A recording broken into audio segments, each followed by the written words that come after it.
fill the time, and then, no, I was wrong, I'm definitely over time. Yes. It's my favorite cycle.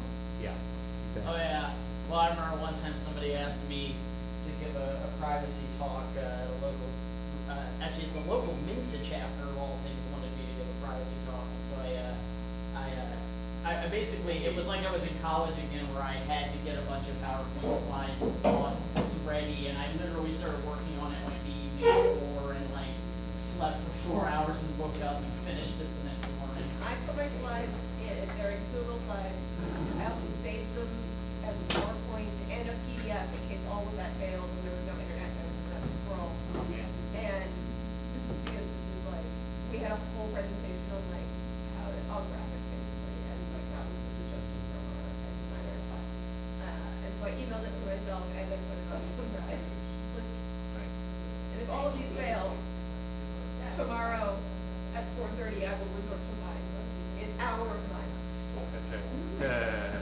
By the way, this is Riddick, one of our board members. Hi. This is Matthew from EFF. Oh, hi, nice to meet you. He is in town.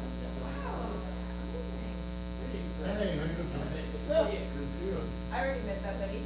Well, I met Cindy Oh, yeah, hey. when she was in South for South by. Oh, yeah, they'll be back. Oh, yeah. Smart man. They're Nice watching, to- but I know, right? maybe they can hear us, but they can't see us. Oh, yeah, that's the old design. And That was I pretty think, strong. So I can just point from here. Yeah, That's I think just because it is cold and people are trickling in, I may give it about 5 more minutes. Oh my god, yeah, we're in no rush, and also like, so keep in mind, energy data privacy is a very like underappreciated topic, and so turnout to these sort of things is generally way lower than normal. Yes, well, Like way lower than the AI stuff. well, yeah, yes, I Like, realize I this is know. way less sexy than the AI author rambling about Disagree, civilization, but but most people feel that way. But you know, Yeah. but to EFF-Austin's credit, I heard that talk and I'm like, that's going to be super important, and nobody's talking about it or hardly knows anything about it. Even people like me are like, I don't know anything about that. So I was on a privacy panel at a solar conference of all things around like data privacy, around production data and energy usage data and stuff like that. And there were a grand total of 8 people in the room, including the 4 panelists and the sound guy. So even at a place where you would think of anybody would be interested, they're still not interested.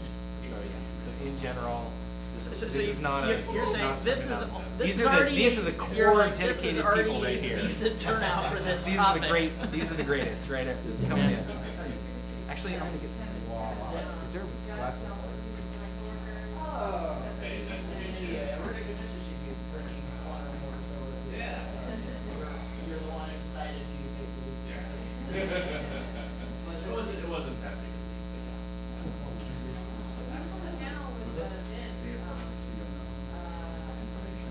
CCPA or Austin Park. Oh right, we were they it's funny.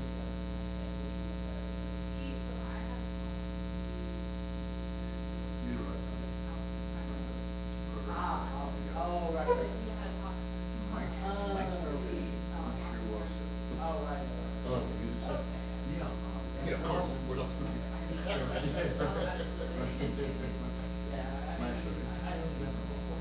Yeah. Yeah. No offense if you guys give me my name like 10. Well, what's really funny is It's the 11th time now. well, yes. Well, what's funny is that there's even been a few times where like, somebody who I saw them all the time in college, and I hadn't really seen them in the flesh in like 2 years. I'm not sure what it's about.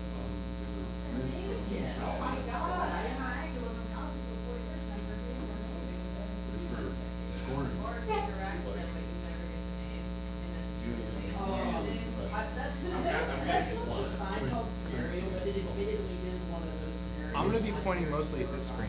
So I'm going to be pointing mostly at this screen. So heads up, you might have to.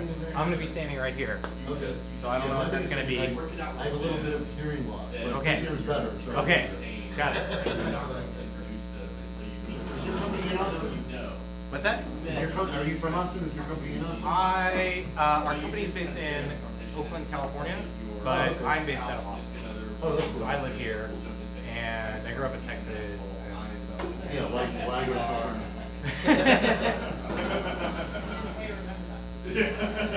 Remember it remind you later. At least for now, housing is cheaper. for now.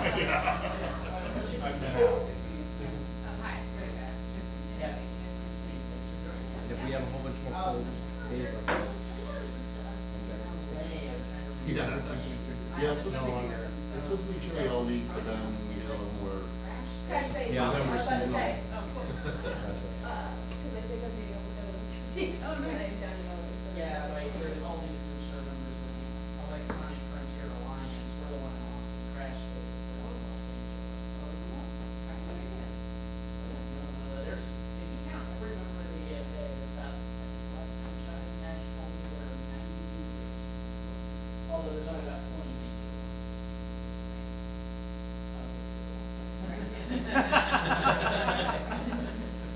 All right, well, I think I will do a quick little introduction here, and we'll see who else ends up showing up. But thank you all for braving this freaky cold weather and coming on out.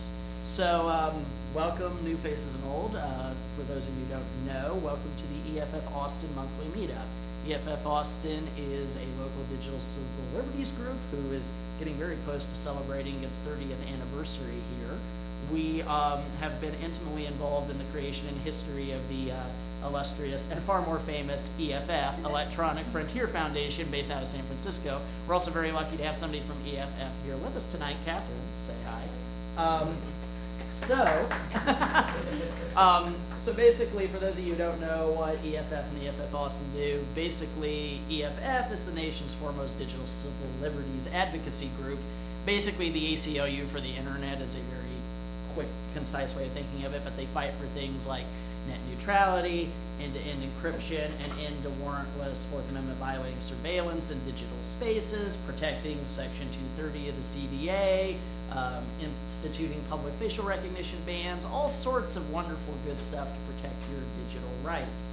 EFF-Austin doesn't do anywhere near as much stuff as that, but we mainly exist to augment from an educational standpoint, though we also occasionally get involved in policy when the Texas Ledge is in session or if there is a relevant local Austin issue. We also have been known to occasionally throw very cool parties. If you know any rich cyberpunky friends who would like to sponsor such a party someday, make sure they talk to me.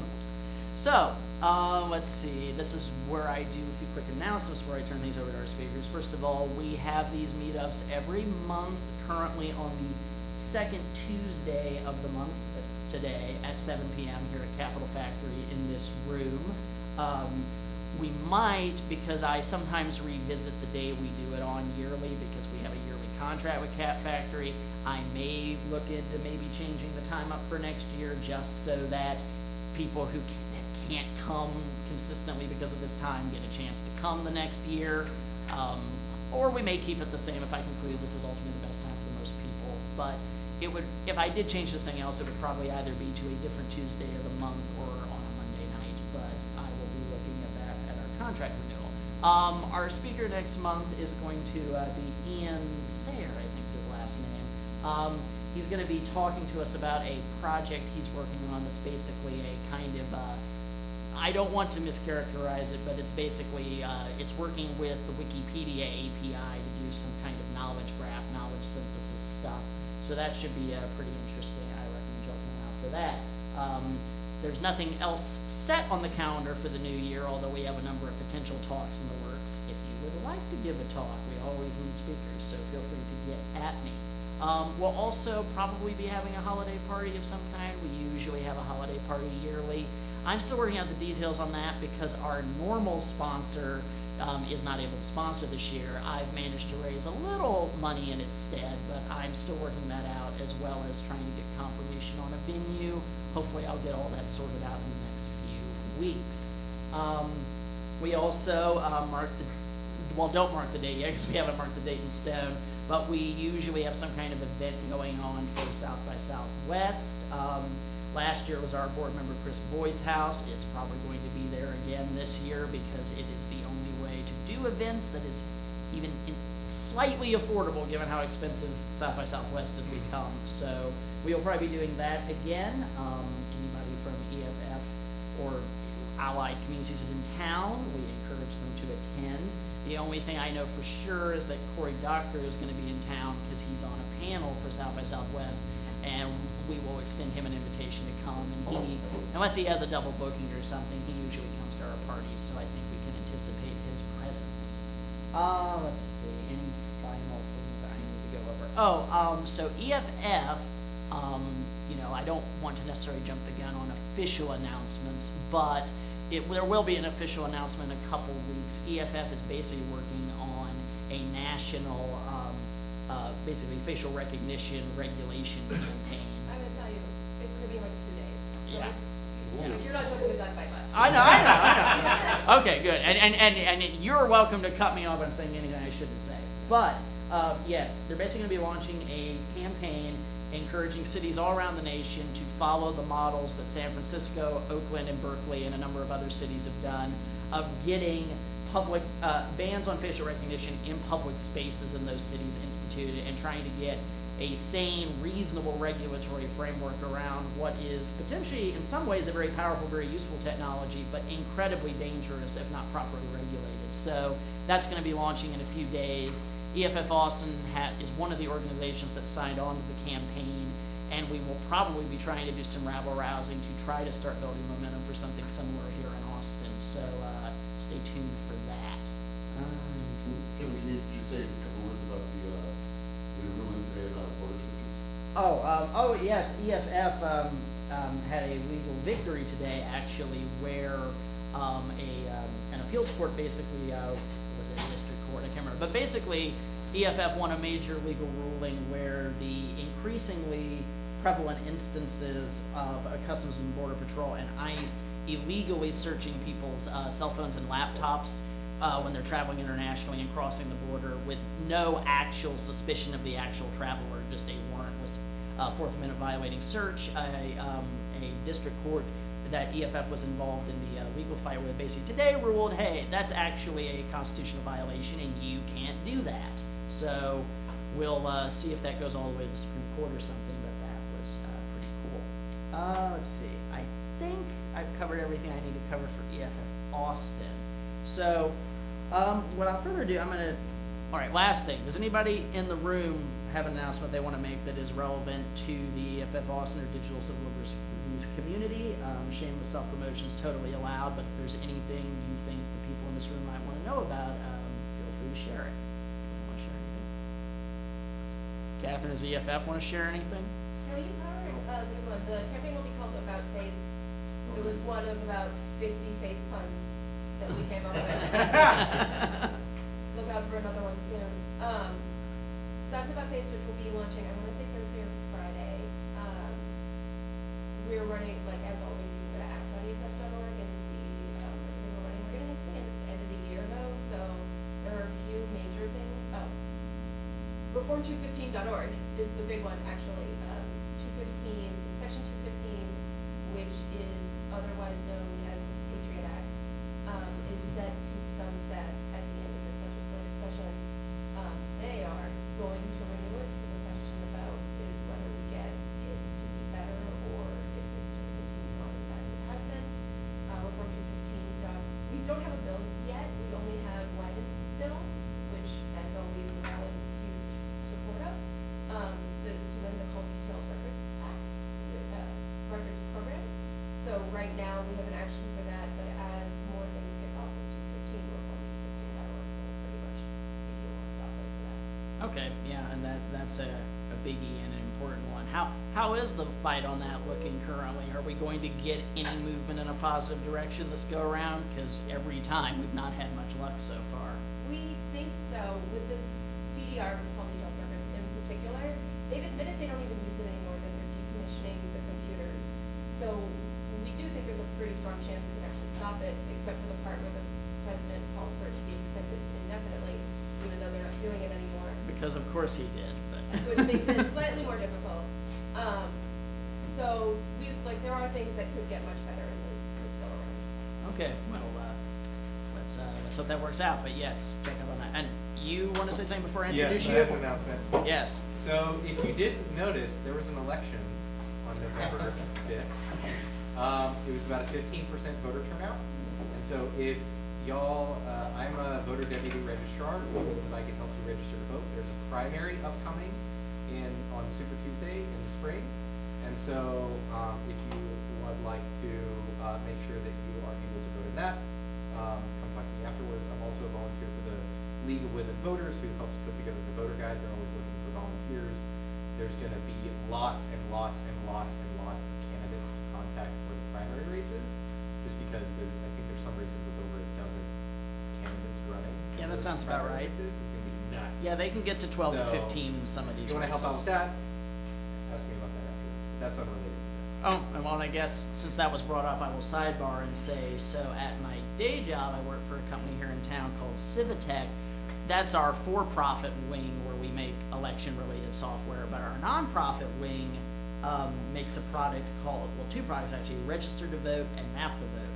So Register to Vote's a website you can go to that will walk you through getting registered to vote. They make it as easy as it's legally possible to do in Texas. They can't do it all for you because Texas is a state that requires a wet signature, but they do everything else for you. You give them their information, they will mail to your address a filled out form, you sign it, mail it back in the prepaid envelope, you'll get registered to vote. Map the Vote's also a tool where you can find out, people in your neighborhood maybe who haven't gotten registered to vote yet, and you can work on trying to help get them registered to vote. So, yeah, civic engagement's really important, so I double what Daniel said there.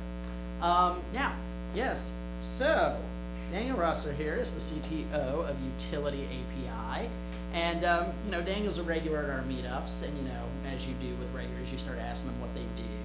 And Daniel was telling me about his work at Utility API, and started telling me that well, smart energy grids, they produce a lot of data, and anytime you have data, especially sensitive data about how people use their homes, there's massive privacy implications there. And I was like, you know what, you're right. Nobody's talking about this. And even people who are very informed on privacy and data and stuff like me don't know a lot about this. So I figured, why don't we have Daniel give us a little talk on the subject? So, yeah, I rambled on long enough. Why don't you take it away, Daniel? Sure. Thank you. So, howdy, everybody. I'm Daniel. This talk is meant to be interactive. The first half of it is not going to be necessarily a whole lot about privacy, but what I'm going to try to do is take you down the rabbit hole of why climate change is now driving a privacy conversation in the energy sector. And so to start off with that, I'm going to talk a little bit about climate change and how that has brought this question and this topic at hand. Because prior to us trying to decarbonize the grid, there wasn't really a whole lot of interest in energy data, but there is now because we are trying to decarbonize the grid.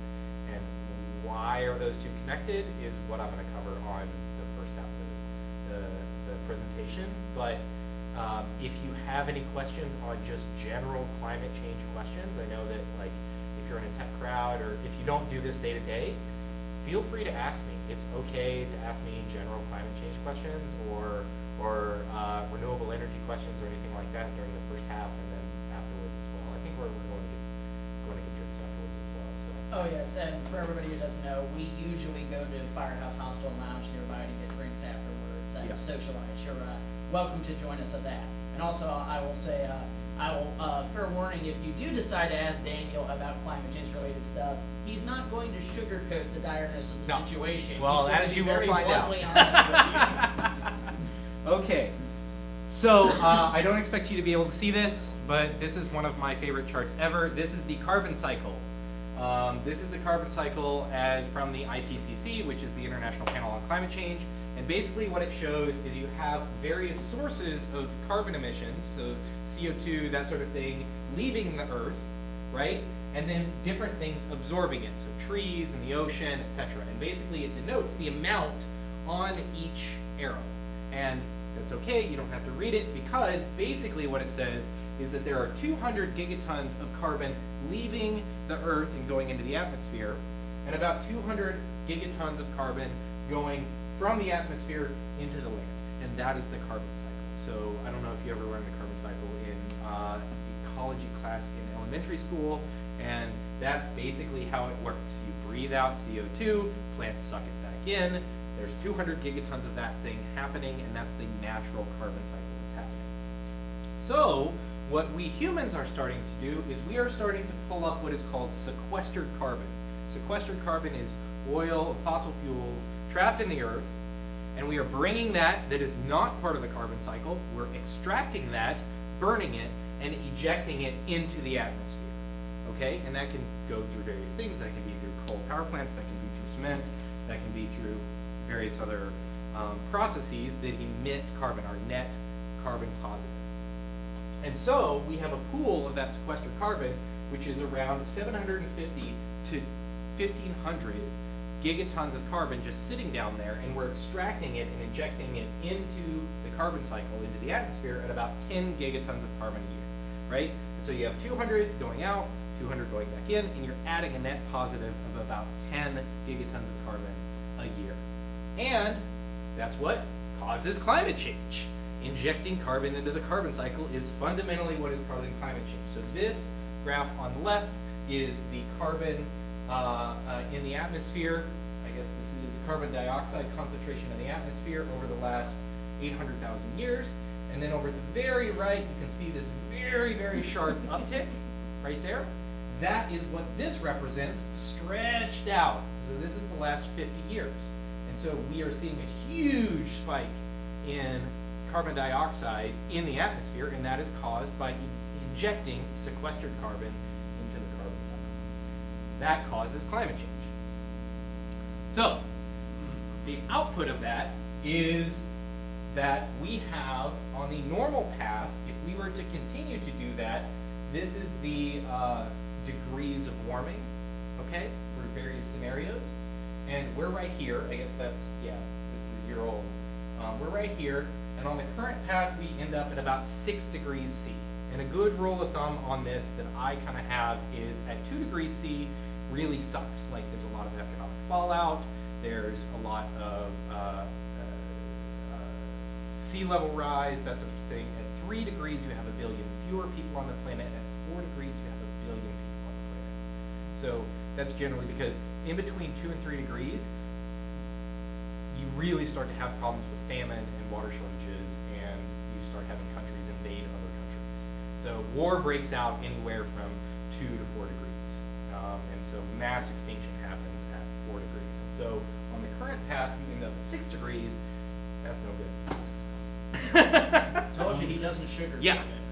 That's an interesting negative quote. Yeah. So, in order to try to mitigate that, obviously we don't want to end up at 6 degrees. We want to end up closer down here in these bluer paths.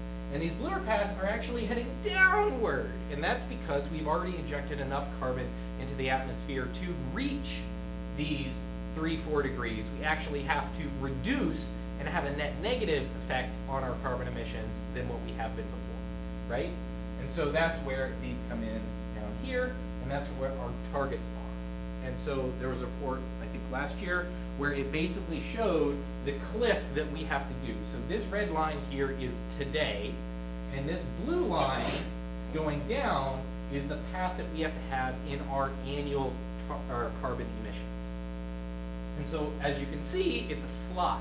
It's a gigantic shift downward. And just to put it in perspective, this is an XKCD reference, but it's basically, I like to measure things in the time since Jurassic Park, only going forward, right? And so Jurassic Park wasn't that long ago, or at least you don't perceive it like that. And so this is 1x Jurassic Parks ago, forward in time, and you're already at the zero, getting towards the 0 line, right? So you've already chunked out the like 80, and then 80-20 rule, the 80% of emissions, or carbon positive emissions. So that is what has to happen in order for us to survive as a species in the next 50, I guess, it's not 2045, so the same time it's been since Jurassic Park. You're that time, giving us the 26 world will, years. You're giving yes, us 26 years. yes, exactly. So as an entrepreneur, that sounds like a gigantic opportunity, right? I'm rubbing my fingers together here, right?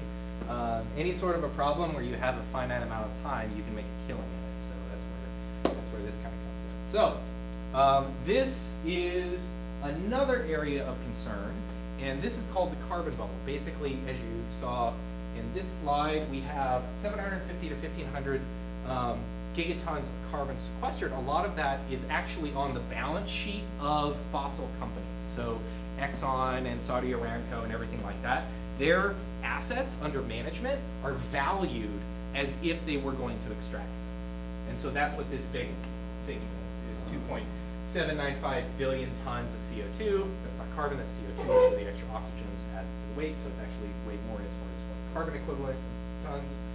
But that's kind of the assets under management, and in order to hit these targets, you can only pull up a third of what those proven reserves are. And so basically what you're seeing is a potential huge, gigantic asset bubble where you're going to have to strand 2/3 of the carbon assets of a lot of fossil companies. And so, again, as an entrepreneur, that sounds like opportunity. You can leverage that, you can arbitrage that. So that's another area of expertise. So basically the situation is, this is my favorite climate change joke, they say we won't act until it's too late.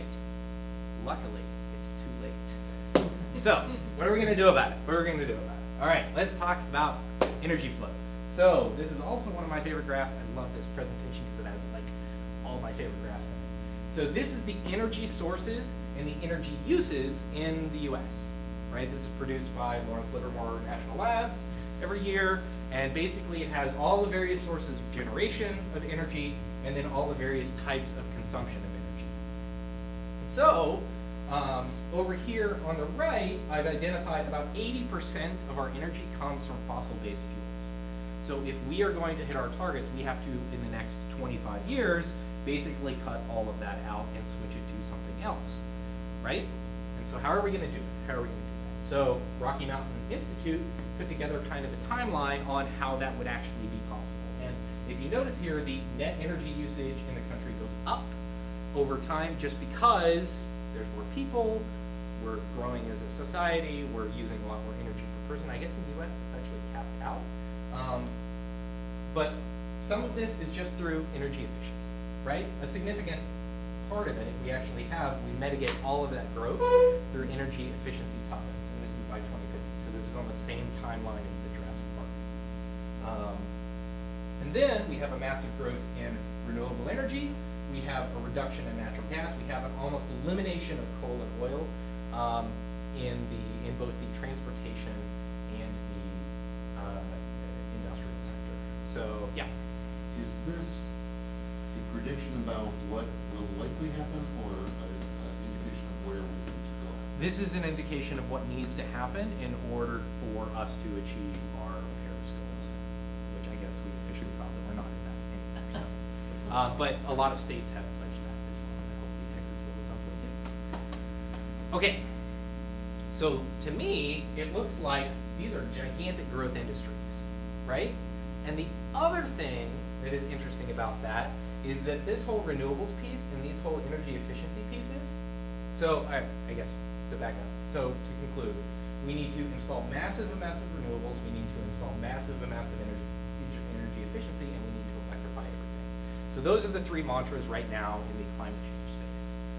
So deploy as much energy efficiency, deploy as much renewables as possible, and electrify as much as possible. Put EV charging stations in every single garage, get every single major manufacturer to deploy EVs, start talking about wind or renewable-based generation for industrial scale facilities, that sort of stuff. We will eventually get to carbon capture, but that's not until after 2050, just because we have so much work to do here. So the problem, though, is that renewables, an actual renewable production cycle looks like this. It's super kludgy, right? You got wind going up and down, you got clouds going in and out, so it's not just a pretty curve. It's not like you can just turn on the power and turn off the power, right? And so renewables are different from traditional generation in that they are called intermittent generators, or non-dispatchable generators. So you can't just tell it to turn up and turn down, right? Like you can a natural gas or a coal-powered power plant, right? So that's a problem. You can't like tell the solar to produce more on any given day because it's going to produce what it produces, and if it's cloudy, it's going to be all wavy like this, right? And also, it doesn't necessarily, this is over the time of day, if you think about this being a load curve for what people actually use during the day, if you add in solar, so think of solar as producing this nice big arc here, it's going to bottom out part of it, but then you're not going to be able to cover nighttime, right? How do you shift that power around, all that sort of stuff. So this is on a daily basis, not, or like an overarching over time basis, not necessarily something that is like this on a day-to-day basis. So anyway, so those are problems.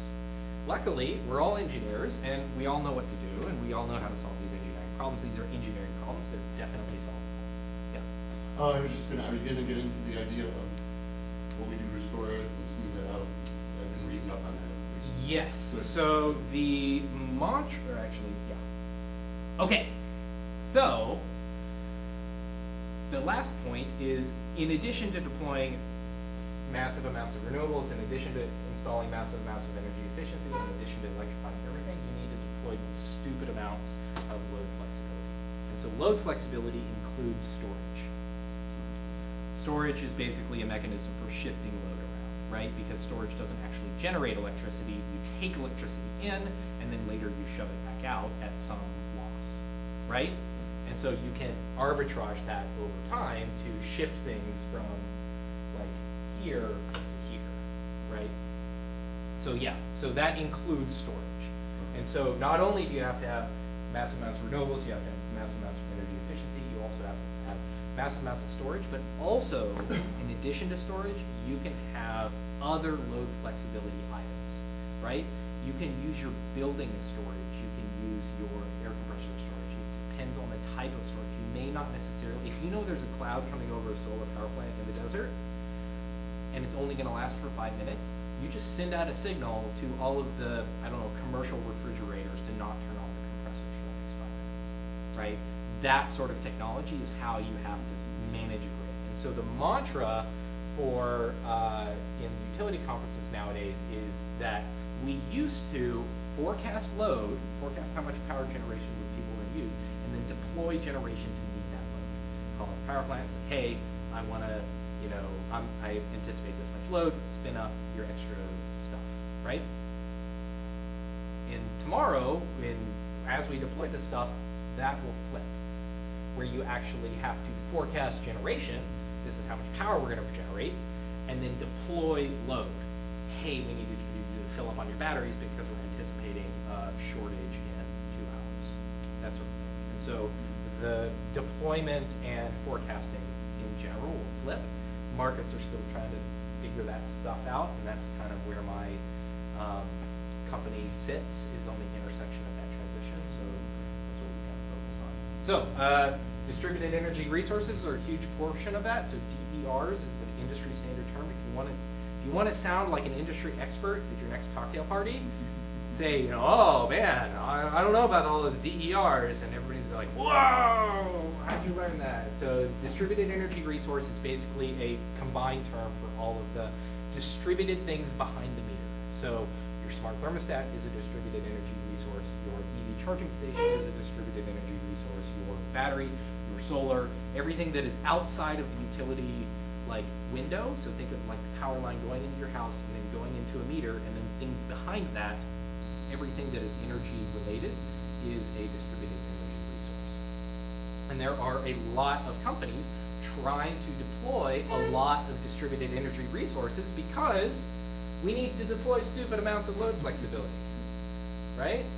And so all of a sudden, this is now a thing. Smart thermostats are a thing, demand response programs are a thing, electric vehicles are a thing, all that sort of stuff. And so that is a huge, huge and very, very quickly growing industry. It's actually currently bigger than fashion, is new energy technology. So there are more employees in working in solar companies in California than utility employees. So, and that's currently. There are more, I believe, there are more renewable energy workers than there are oil production workers, so upstream oil and gas, not necessarily counting the people working at the gas station downstream, but upstream oil and gas, we are currently beating them. But whenever you go to somebody, you don't sell them on, hey, you need to buy this neat thing because it solves climate change, right? Those people have already bought all of the energy stuff that they can because they want to support the cause. Most people don't care about any of this stuff because it's on such a long time scale that you don't know about it. So you have to sell them on other means. And in general, you have, there's three parts to any sales cycle: customer acquisition, installing it, and then operating it, right?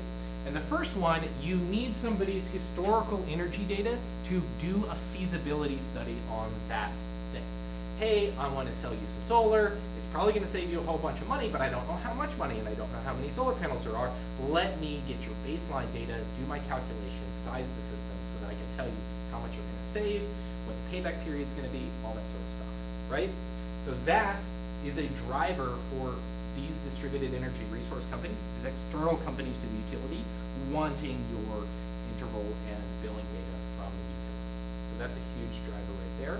And the second driver is operation and maintenance. Once you install the damn thing, you have to know whether or not it's actually working, right? A lot of commercial contracts have savings guarantees, have performance guarantees written into the contracts, and that requires on an ongoing basis, you need to be able to pull that energy data in order to assess how well your system is doing. Is your air conditioner actually operating at the level that you said it was? Right? We actually used to do that at the previous job, where we would basically have the financials of it such. We work for school districts, and they have a giant swath of time, couple of months in the summer, where they don't use power because kids are out of school. And if you accidentally leave, then the demand charges in the summer are outrageous. And so if you accidentally leave your air conditioner on at one of the schools in the summer, all of a sudden you blow your budget for the year for your energy efficiency savings.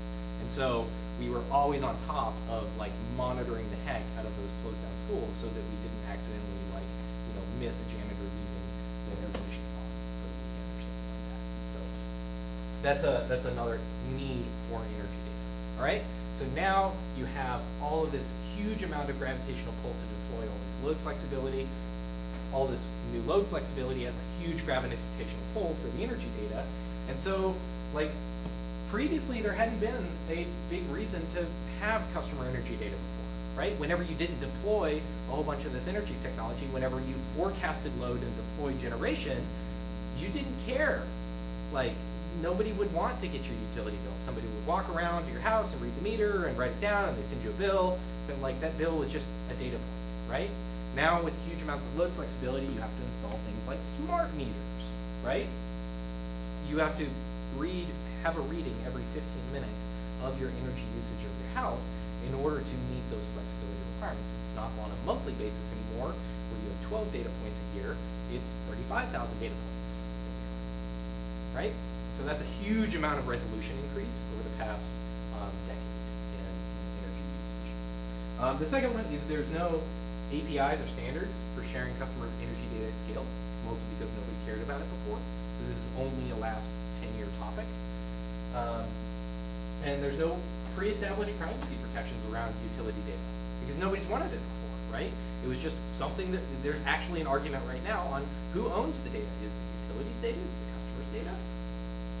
I mean, there's a lot of that sort of, there's no precedent set, right? There's never been legal fights over it because nobody really wanted it. And so now that people want it, all of a sudden you have to figure these things out. So we are at the inception of standards around energy data privacy right now. That's where we are right now because of climate change. So that's my first half of the talk on how we get to energy data privacy. So, pretty much everybody who doesn't use our product or doesn't use the standards that we help write does it manually. You physically go get somebody's bills out of their filing cabinet and hand write them down. There's also some very antiquated paper request forms for large things. So like if you're a city and you need to share your data with a consultant, or Accenture consultant or something like that, there are these forms you fill out to utility, you fax them in, kid you not, you fax them in, and then they email you the data that somebody did a manual SQL query on the database of the utility to extract the data, and so it's in a different format every single time because it's a manual query every single time.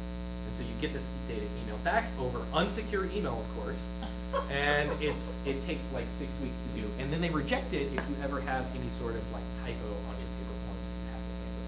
So just like the wet signatures, that's still a very commonplace in the utility sector for getting energy data. The last one, which has basically taken over the industry now, is login credential sharing. So it's very similar to Mint.com or Plaid or what's the other one? Intuit. A bunch of them basically, banks don't have APIs to a large extent either. So you basically just have to share your bank login, and then you go into the account, you download the data, and you do with it whatever you need to do. And so there's a bunch of companies that do that. Our company specifically designed a platform to let you do that safely as we transition to an API system. Basically, we considered login credential sharing as basically the bridge to get everybody onto an electronic system so that then you can make APIs on it.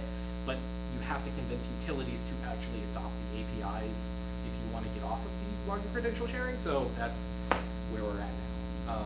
But we started basically in this world. This world has kind of come up in the last 5 years, and we're starting to transition to an API system after that. The second thing is the actual privacy value of energy data itself. Like I said, you have 35,000 data points every year on your house being recorded by the utility, right? And who is going to get access to that? What information can you glean from it? And just like everything else in the last couple of years we've learned, it's being mined by AI, machine learning for insights, right? You can tell when somebody, like there are probably half a dozen companies I can think of off the top of my head that specifically do what is called meter disaggregation. And so they take your meter data and disaggregate the various parts of it. Oh, that's your washing machine, that's your lighting, that's your HVAC, that's your refrigerator. They can actually tell what type of refrigerator you have based on certain markers, compression cycles, the various spiking loads, all of that They're sort of stuff. basically doing a Fourier transform to break your combined frequencies down to the component frequencies from the bases of various appliances. And so they can actually tell how many times you open your fridge at night, right? They can actually tell if you're sleepwalking. They can tell how often you have sex, right? They can tell when you're showering. So there's a lot of insights you can glean from this information, which is why I am very interested in the standards around consent, privacy, transparency, all of that sort of stuff, right? This is, and luckily, the major difference between, say, this and financial information is that there is no pre-existing history or standards or expectations around it.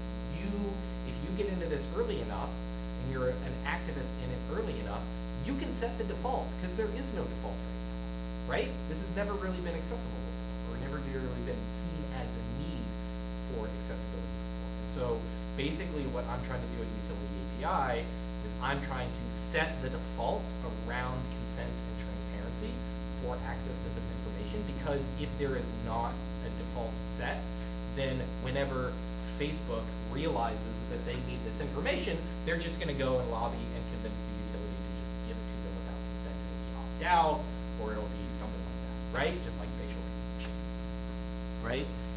So so basically what I'm trying to do, or what Utility API is trying to do, is we're trying to set the very clear consent guidelines and standards around API data access to smart meter data and bill data utilities, just because you can tell so much information from it. Everybody, yes? Question? On the DISAG stuff. Yeah. Is it with the, like, people are sharing their login and then they're getting the data, or are they already capturing it directly from the utility? So in general, there's two pathways of getting customer energy data. One is sell a contract to a utility, and then the utility just gives you access to the database, right? And so you are a vendor of that utility, and you sell them some sort of analytics tool or insight tool or something like that. There's a bunch of large companies that do, large vendor companies. So Oracle has one.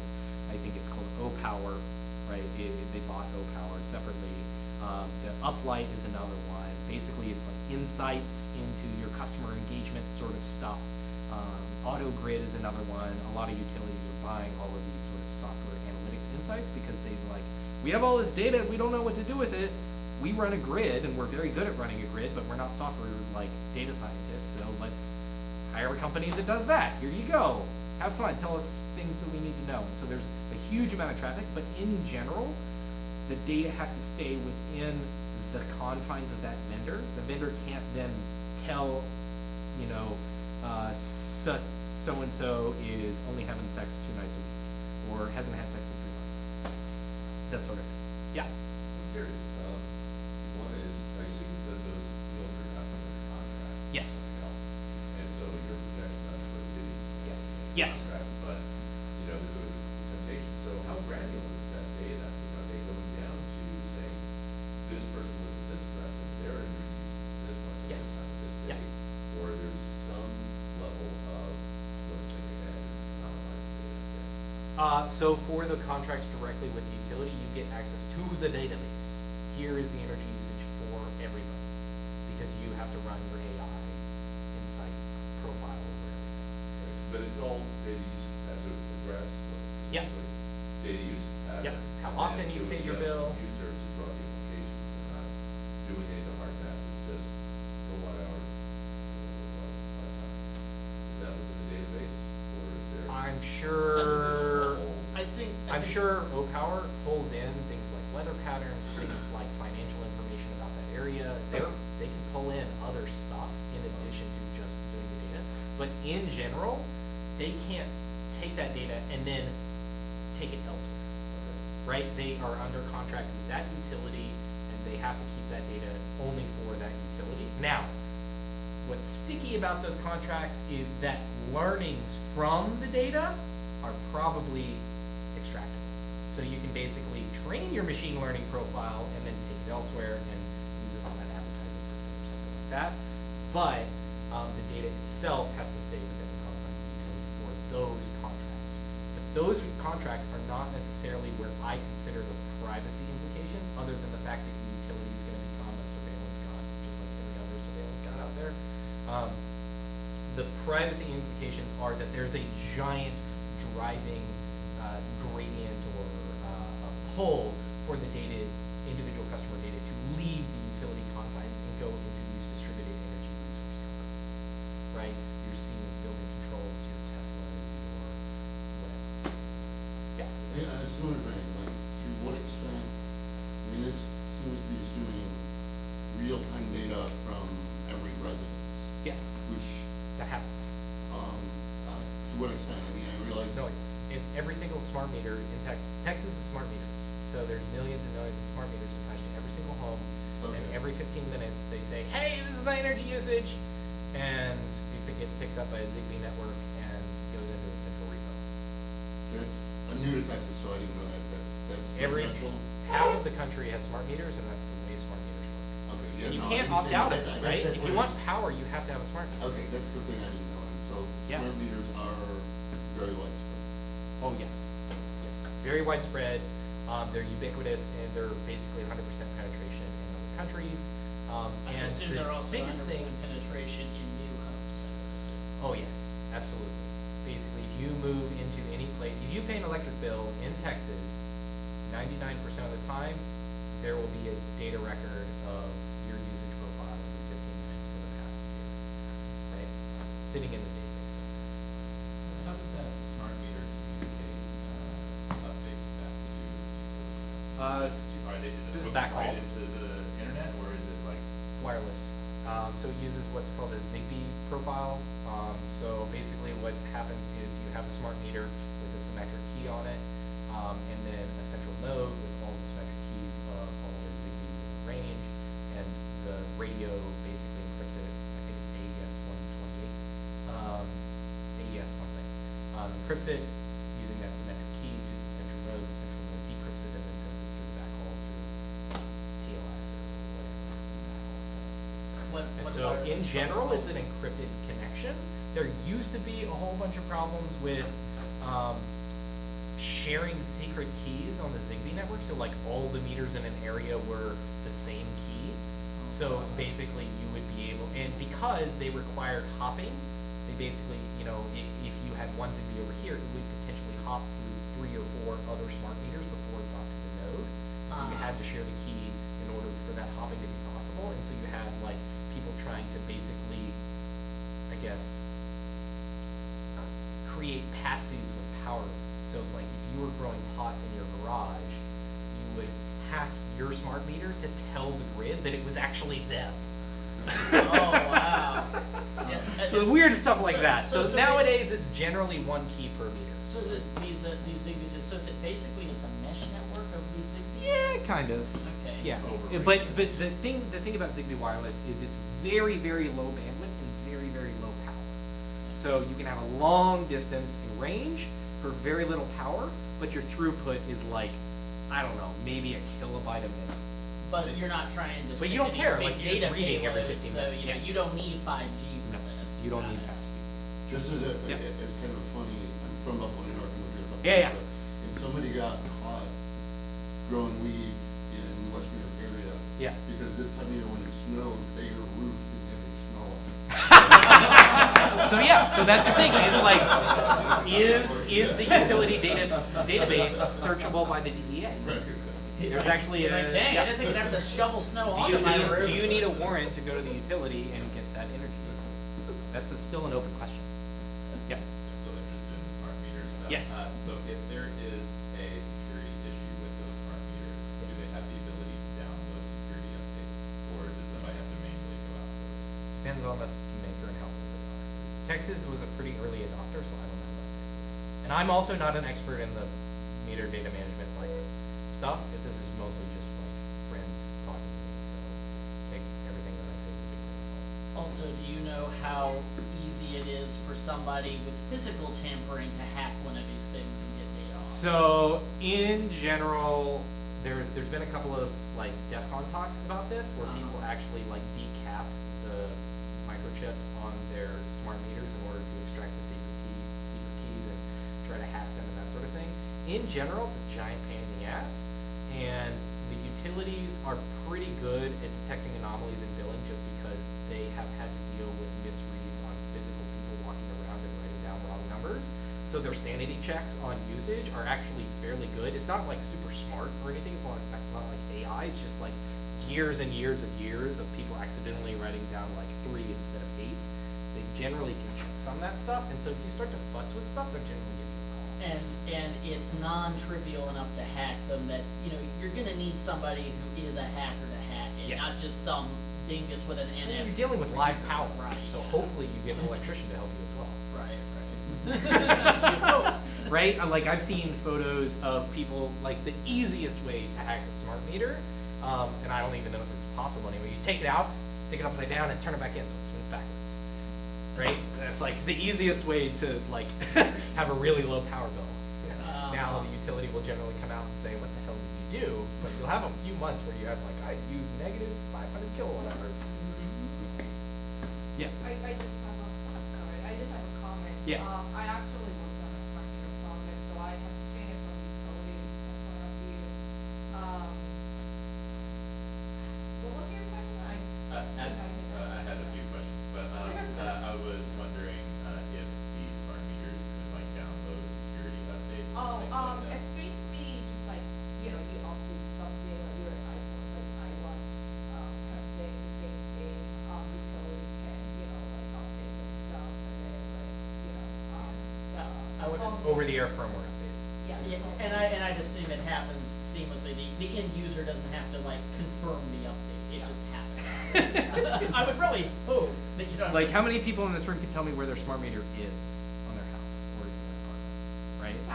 Like, that's. I mean, these is it- things are so ubiquitous, but nobody ever sees I mean, is it the same place where my meter is? Like, that's it. it. That is your smart meter. Right. Okay. Then. Like, if it has a digital readout on it, it's a smart meter. It's not. You remember the little spinner ones? Yes. The analog I'm meters? old enough to Yeah, remember. there you go. Yeah. How is anything been breached so far from Yes. the standpoint? Yes. Who's gotten breached? So the most prominent case I would say was a supplier in New York. So You know how in Texas you can buy your power from anybody, right? It's the same way in a lot of other jurisdictions, right? You have a supplier and then you have a distributor. The distributor is the person who actually maintains the wires to your house, right? They distribute the power to you, and the supplier is the one who generates the power and ships it over the wires, right? And in some jurisdictions, those are decoupled, where you can have one company from one thing and one company from another one, because the supplier market can be competitive. So you know, having a competitive market in your energy supply market, which is the way Texas works, except for Austin. Austin is a municipal utility, so it's a vertically integrated monopoly utility that's owned by the city. But outside of Austin, so like in Dallas and Houston, that you can have a supplier as a separate party, and then the distributor, which is the people who actually like roll the trucks to your house. Now, when that happens, the distributor is the one who actually reads the meter, right? It's their network, the data comes into their pipeline, but they have to share it with the supplier, because the supplier needs to know how much to charge it, right? And so the supplier gets this every month. And in New York, one of the suppliers was hacked. In fact, actually the vendor that supplies the data to multiple suppliers was hacked. And so that data is now out there. I have no idea where it is, but that has caused a lot of, you know, wringing the fingers in New York about like, hey, this is valuable information, so now it's gonna be hacked. Yeah. I mean, who in the industry are assumed to be the parties most interested in this stuff? I assume some of this would be related to Russia's attempts to learn about our energy grid so they can hack it and potentially blow up infrastructure. Exactly. So if you have the usage history for everybody in a city, you can generally map the profile of what substations are overloadable in that city with increased usage from, for example, hacked EV chargers or something like that. And so you have the opportunity to really disrupt the grid when you have leakage of this information, because it basically gives you a map on how to attack it. So it's basically that plot in Mr. Robot, except totally possible. Yes. Well, I mean, it happened in, yeah. But that's true whether, that's true whether our individual privacy rights are breached or not. Yes. Because even if you anonymize that data, if you've still got regional statistics, that's something that's still possible. Yeah, and keep in mind, the utility has to have this information because they have to be able to calculate how much they charge you for on your bill, right? So no matter what, at some point, somebody has access to this information. And so whether or not there's a secure means of sharing that data with an external party, or whether or not there is no means for that, that utility can still get hacked, right? Well, that's even beyond this industry. So the privacy concerns of this. Well, and that's one of the big problems around the whole privacy debate in so many industries, that a lot of times these companies, they do legitimately need all this customer data if they're going to make a good, effective product. So, you know, they're not always just taking it for no reason. I mean, not everybody's Facebook. Yeah. So that's the problem, is that like there's not really a whole lot, like utilities aren't malicious. I mean, many people would probably consider them malicious just because of shitty customer service or whatever. But like it's not like they're Russia trying to, or Facebook trying to monetize your everyday life. They run a grid. They're very good at it. They take that stuff very seriously. Like they eat and breathe reliability to some people's chagrin. But like that's the culture. It's like keep the lights on. For the love of God, keep the lights on. And so like in order to actually keep the lights on in a 100% renewable world, you have to have a shit ton of communication and a shit ton of data exchange from the utility to all of the outside parties. And so that's where like the renewable world is very different than the previous fossil generation world, where you didn't necessarily have to do that. You had to, you know, get close and then we'll just crank up the coal power plant if we need to. Yeah. Back to just the climate change stuff, we were talking a little bit about storage, and I was wondering what, I mean, I'm familiar with some of the storage technologies, Yeah. including hydro, Yeah. air pressure, Yeah. batteries. Yeah. Which are the best environmentally as far as efficiency? So storage is a generic term that can mean a whole bunch of different, that's very, very contextual. So you can have things that are called seasonal storage, which is basically like you fill up a lake in a dam over the course of a year and then slowly deploy it because like the sun gets lower in the sky, so you don't have that much solar generation in the winter. There is that, because, you know, I mentioned there's from Buffalo, I actually grew up in Yeah. Niagara Falls, and there's the hydro plant there. Yeah. And one of the things I learned years ago is there's treaties regarding how much water they can take out, so Niagara Falls looks beautiful during the day. Yeah. And both the Canadian and American side have their things, but they take more water at a time. Yeah. But, both sides have reservoirs where they actually pump water up and store it. Yeah. So that they can cover, peak times. Yes, Without exactly. taking as much water. And I've been reading up on that, whether that Yeah. seems to be a really, real viable to make, you know, to take either natural, Yep. formations and fill them with water, or Yep. make human-made ones and pump water up and let it down. And Yes. I haven't read enough about this, and I'm wondering if you know, find out. Yeah. But like, you know, there's been a lot of talk about, you know, Tesla making battery storage. Yeah. And I know that battery storage is kind of inefficient. And I don't It's a know how- short duration storage, not What's long that? duration storage. Short duration. Yeah. So batteries in cars are meant to be expended on a daily, if not like hourly basis, right? But I mean, You as far as drive efficiency- around. Yeah, no, I understand that. And but I so mean, you those, know, you can't do that with pumped hydro storage, right? You can't have a water tank in the back of your car that will like raise up at night and drive you forward.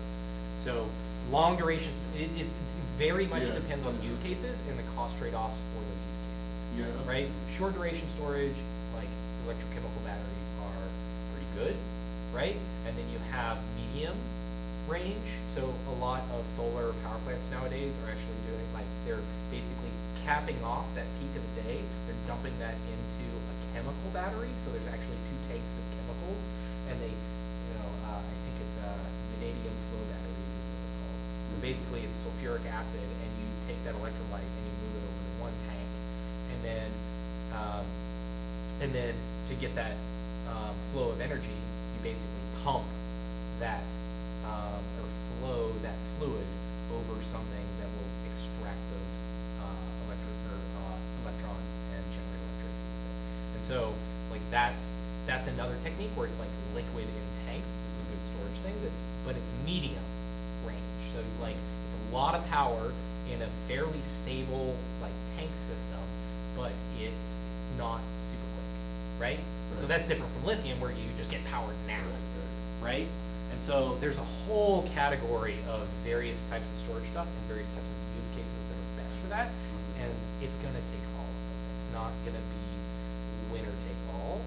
Like just like the grid now is a hodgepodge of various stuff. It's gonna be the same thing for storage. You're gonna have storage in batteries and buildings. You're gonna have various. So actually, one of the things that's going on now is that on the energy markets, people are bidding in as generators, but they don't actually own any power plants. They just have hookups to places where they can reduce load. So, because to the grid, reducing load is equivalent to generating power because you're matching, right? And so if you reduce load, it's essentially like, oh, power plant came on, the other stuff doesn't have to produce enough power. And so those are what's called like aggregated demand response providers, and they basically bid in as generators, and then when a peak thing comes on, they're like, oh, I'll generate that power, and they just turn off the other stuff. You know, that's a good answer, and I'll, you know, read So up that's, more is about that storage? Oh! Yeah. Technically it's storage. The other thing is, that, you know, earlier in the talk, you talked about making as much as we can electric. Yeah. And in the north, there's home heating, industrial heating for, you know, staying warm. Yeah.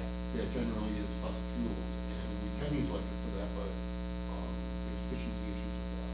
How, are there any, you know, what the solutions are for that, to stop that from using natural gas or coal? So natural gas and coal are still emitters, net positive Right, emitters of yeah, carbon, exactly, yeah. right? So you have to not do that.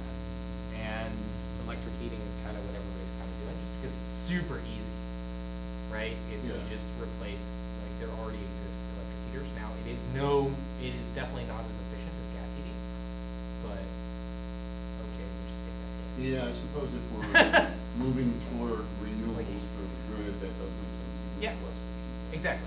So the idea is that you electrify as much as possible and then decarbonize electricity generation as much as possible.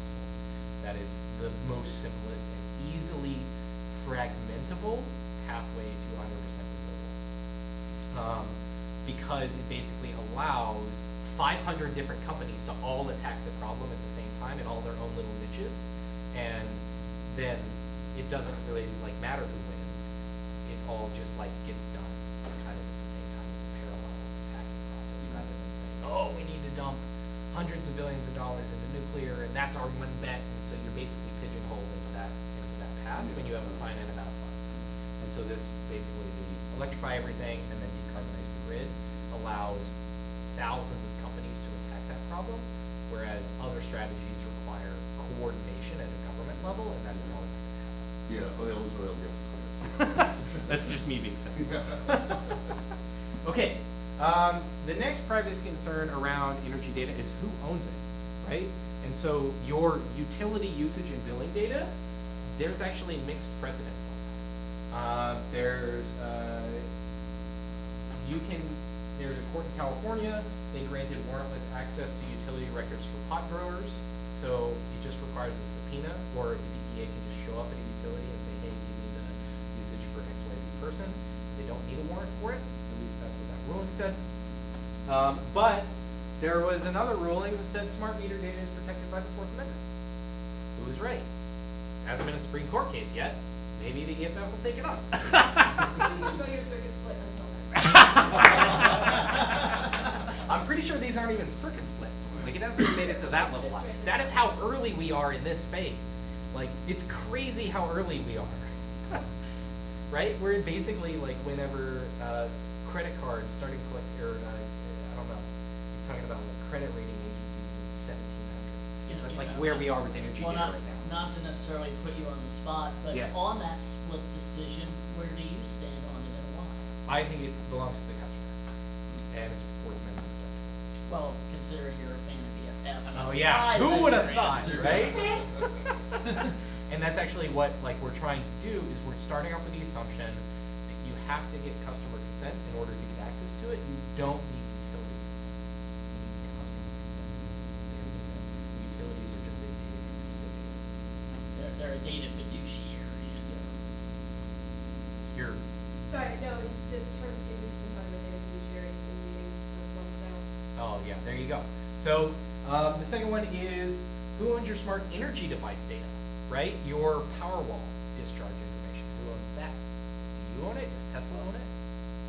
I don't know. I'm sure Elon Musk wants to. Currently everything is driving towards the company, and they're going to monetize the shit out of it. I am not working in that space. I'm working in the utility data space, but I would love it if somebody were to attack that. but what you're basically telling me is I'm not optimistic about that. But basically, what you're saying is your stuff that's your smart grid stuff that's related to stuff your utility gave you, it's trending in the direction of you may have some privacy protections around Yes. that data.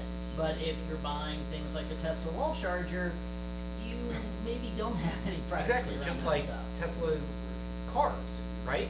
They have a giant feed of data of your driving patterns that get recorded and logged and sent to Tesla, right? Mm-hmm. And it may be necessarily for a theoretically good purpose about training self-driving cars that will reduce fatalities on the road, but it could also be about monetizing it and selling it to mass marketers, right? But what Who I'm knows? really hearing here is run my grow operation off the utility grid and not the Tesla wall. Yeah, there you go.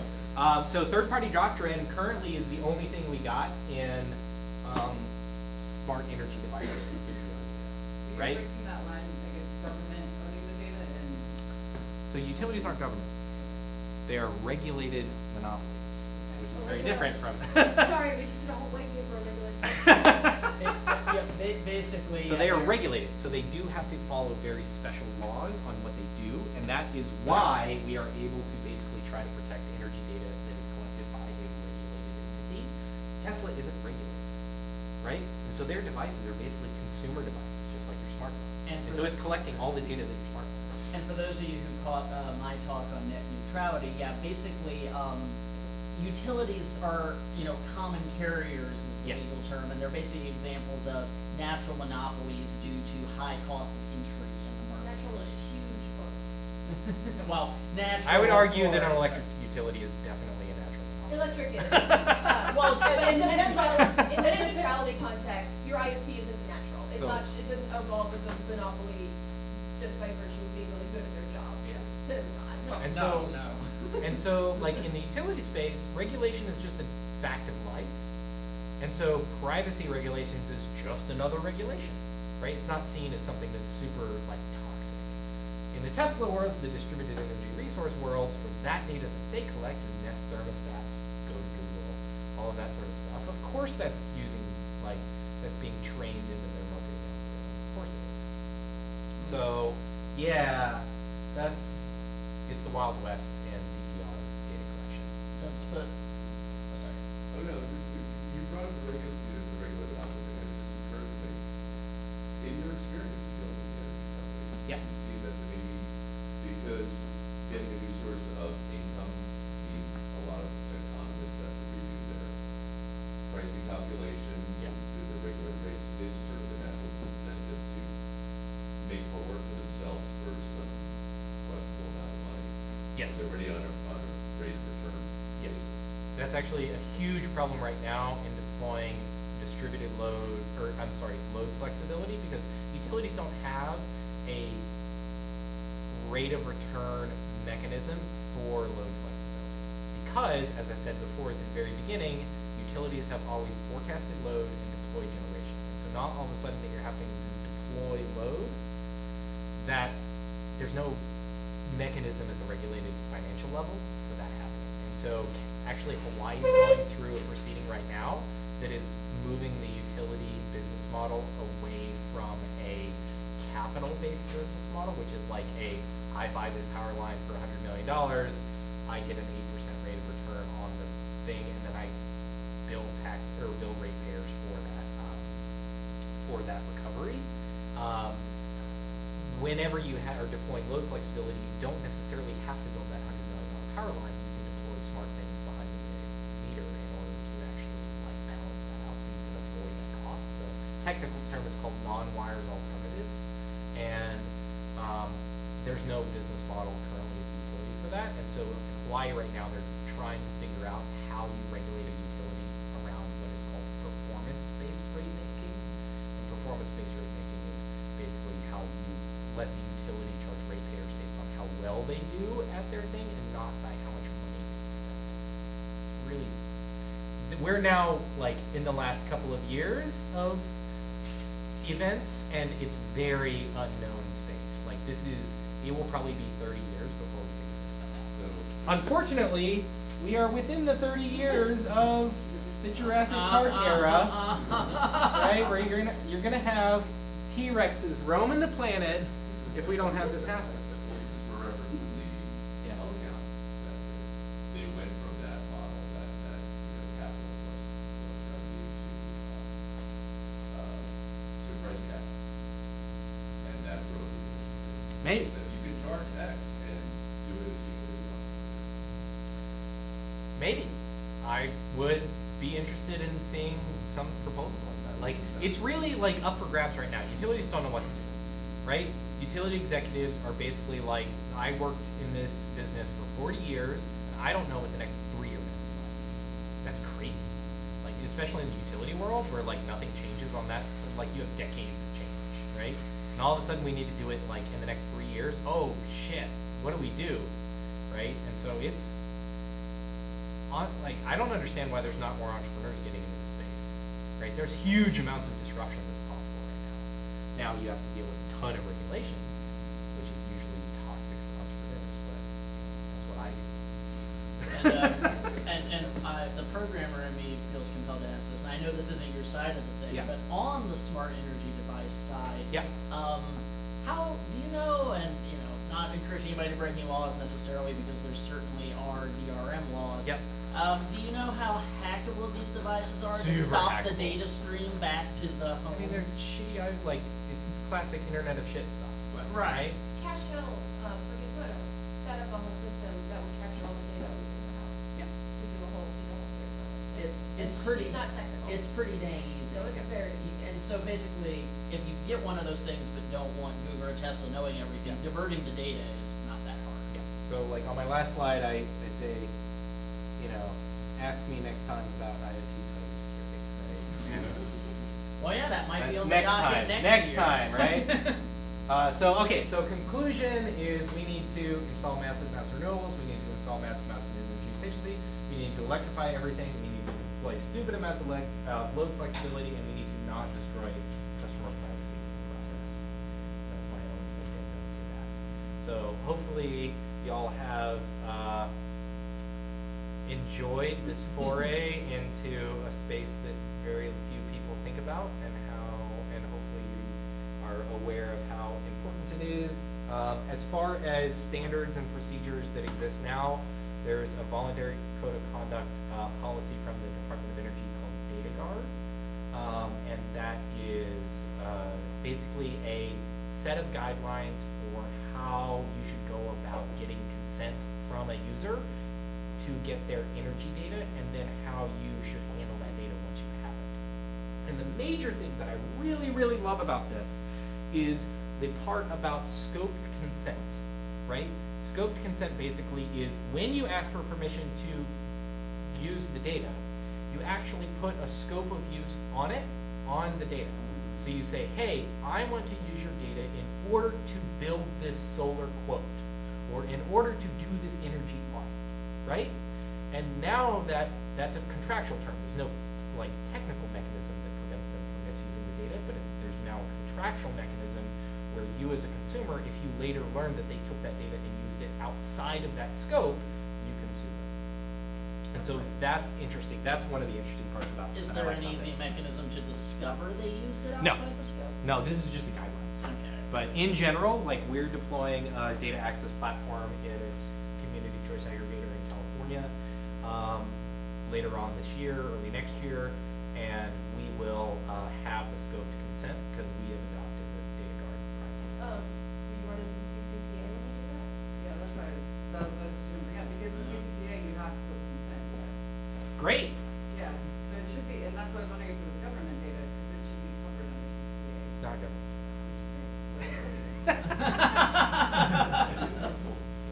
Yeah, whatever that means. So, Put it in. yeah, also it's like GDPR, the data guard standard is fairly compatible with GDPR, so if you have more adoption of data guard in the US, exporting that technology or making it interoperable with Europe would be pretty straightforward, just because it requires clear and upfront, it's all opt-in. So, yeah, that's the data guard standard. And for that, would that be opt-in at the time of bidding, like, I wanna sign my contract to get energy from you, or is this to use it with a third party? On data access. So I'm asking, I wanna get solar panels in my house, and I Yep. ask them to get my data card, to use allow Yeah, them to use my. so the way our platform is used now is we basically have implemented this at the login credential sharing level, and then we're building out API-based solutions for it. Now that the next slide is going to be about that API solution.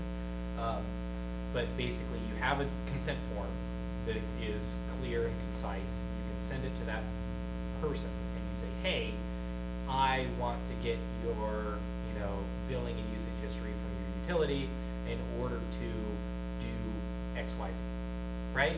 And then they click authorize, there's a record of it, they get sent a receipt, they can revoke, we will delete the data on our system. I mean, if they already downloaded it, the third party already downloaded it, but like we basically clean their system and it will be revoked because we got paid for that transaction. We get paid on a transaction basis, so like we don't care about storing the data, right? We're happy to delete it. So basically we'll go in, collect the data, streamline it, export it, and then the third party solar company can do with it whatever y'all agree to. Like it's really outside. We don't enforce any sort of mechanism for doing that. That's up to the consumer because it's their data. We don't claim any ownership of the data. Yeah. I mean, upon mention GDPR, I'm curious if this same problem must be playing out in different areas of the world and jurisdictions like Yes.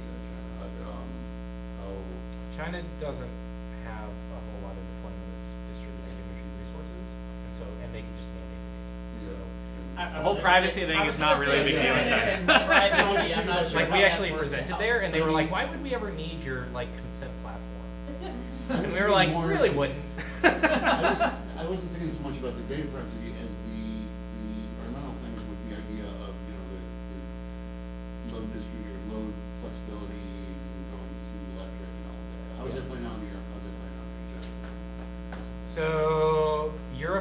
all smart meters. Australia is pretty much all smart meters. Japan and Korea, I think, are all smart meters now in the last couple of years. So it's widely into, like, smart meters are going to be the mechanism where you can deploy huge amounts of renewable energy and still have a balanced grid. Like, that's the mechanism for catalyzing that change. And so if you still have analog meters, you're really not going to be able to get climate change goals. Because you basically have to know where all the energy in the grid is at all times to load balance it properly. Yes, exactly. So load flexibility is critical in balancing the grid. Yeah. So I was just thinking, when those third parties like Old Power and those entities access data from utilities, is there a way to mask the data before those third parties get it? Some do. Like, it depends on what the vendor is doing, right? If the vendor is your online interface that customers use to download their billing data, like, and to pay their bills online, you can't do that. But for some some vendors that get contracts with utilities to do some sort of like consulting analysis or one-time insight or something like that, then maybe. It's not really my foray. Like, I deal in the boundary to the external boundary to the utility, not the internal vendors that the utility uses. The only note I can offer in a general sort of software standpoint is that most companies' claims at doing data anonymization is vastly overstated. Even anonymized data, you just need as few as 15 data points to uniquely identify 99.98% of people, even if it's all been anonymized. So, yeah, data anonymization is not really a thing unless you're talking about like 2 or 3 data points. So the common trap that happens with data anonymization is while one data set may be anonymized and very hard to, like, you may pull off a miracle and actually have a fairly anonymous data set, when you combine it with other data sets, it no longer becomes anonymous. So a lot of these companies, like there's a company called, what is it called, Streetlight Data. They basically do transit mapping based on cell tower records for cities. So basically seeing what your traffic patterns are in the city based on apps Waze or something. Waze, I don't think Waze does it anymore because they're like Google wants all the data now, so they don't sell it anymore. But like other transit apps, also various ad networks will sell aggregated or anonymized transit and like location information, and cell towers will as well. And so basically what happens then is they're anonymized technically, but you combine that with deed records and with other various records, and you can very quickly de-anonymize it just because of like you combine it with like where people live, and that location ends up at that point every single day, that sort of thing. There was actually an academic study a few years ago, or 10 years ago, that took review data from A to B and anonymized it just for the study sake, and took review information from methods and didn't de-anonymize it, where they were able to identify people in I and B based on where. So anonymizing it is, as much as that sounds like a good idea, everyone's got to do it. So the next. Yeah, and I guess just one of my favorite stories about crazy ways you can de-anonymize data is that there was an anonymized set of data for New York City taxi cabs of like rides from various locations. Well, it turns out you could correlate that data with pictures people actually took of the cabs moving around the city, and you suddenly could figure out, X celebrity went to this destination on this date, and suddenly you knew, this celebrity's cheating on their spouse. Yeah. So the smart meter seems to be one of the main sources of data for utility companies themselves. There's also the IoT devices that other commercial companies might be gathering electric light data from. Are there any These are LED lights, I'm pretty sure, so they're probably connected to something. Other than the smart meters, do utility companies have other like large sources of individual user data acquisition? A lot of utilities try to get you to sign up for their online account, and then they proceed to ask you like, how many rooms do you have in your house for basic energy audit sort of purposes. So So data entry by users is probably one. I wouldn't be surprised if some of the private utilities buy other sources of data, like transit information or something like that, and use it internally for their contracts. I don't know, probably. But just to go back, what's that? The number of rooms is probably data. You would think it's super inaccurate. Like the amount of awful math that we have in the energy efficiency world is hilarious. Anyway, that's another topic. So the next thing that I want to talk about is actually standards around data access itself. Like in Europe, you know how the financial system is, banks are now having to standardize around a standard API around providing access to online account information. Same thing in energy data. So there's a standard called Green Button. I'm the vice chair on the board of the Green Button Alliance. I'm also part of the technical working group, so we actually write the standard. In an earlier version on the note around anonymity, in an earlier version of the standard, we tried to make all the data anonymous, so just smart meter readings, like 15-minute readings, and that failed spectacularly. The first reason being that anytime you're going to use this sort of thing, you're gonna be talking to the actual person, and they're going to need to consent. So you're going to the person who's consenting knows who you are, right? And you know who they are. So that anonymity is just gone at that point. And so the whole idea about sharing anonymous information on an individual basis is we consider it individual data anything at the utility, even if it's unmarked interval data, is still considered PII. That's our utility API policy. That's not Green Button's policy, but we basically consider individual anonymous smart meter data to be PII. So later on, the standard added PII to it, just because everybody's doing it anyway. So we just standardized it. So now that launched in February is the updated standard PII stuff. But it's basically OAuth. Send somebody an OAuth link, get a redirect back, get a token, access it via API, standard data set. Unfortunately, in XML, I'm trying to my next foray, next couple of years worth of work in the alliance is probably going to be into bringing JSON to the API. Well, you don't like having to wrestle with XML schematics? You don't like The thing that actually is nice about XML is that it's stream parsable, way easier than JSON. I know there's JSON parsing stringers, but basically, you have an XML feed, you can just read one node individually in memory and toss away the stuff you've already read, so you can read gigabytes of smart meter data with very low memory footprint. That's harder to do in JSON. Well, with tags, it's very obvious where things begin and end. With an object tree, it's when am I going to get to the parenthesis? Exactly. So, but when I try to show people the XML data, they're like, "Oh my God, really?" Yeah. So, anyway, that's the latest and greatest standard as far as API access to utility data, and I have work on it, I've write it, and stuff like that. So, feel free to ask me questions about that. Utility API. That's what I started utility API about 5 years ago. It's an API for utility data. It just launched. We got a Department of Energy grant 3 years ago to write an implementation of Green Button Connect that was friendly towards small and medium businesses. And so we did that, and we launched it, and we're launching our first utility with that in January. So that's what I do for a living. And I think that's it. Yep, thanks. Do we have any more questions for Daniel here?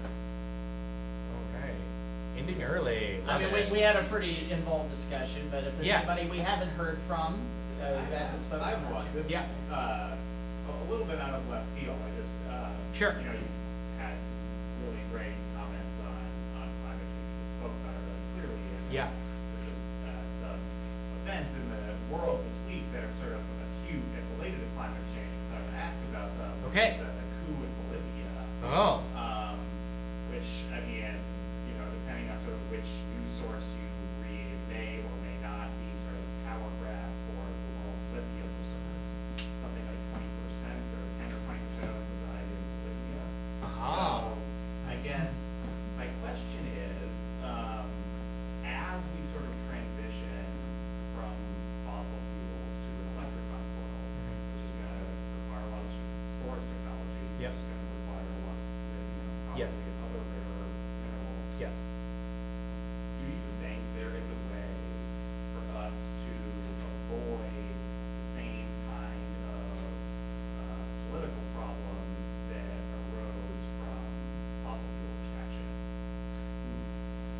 Probably not.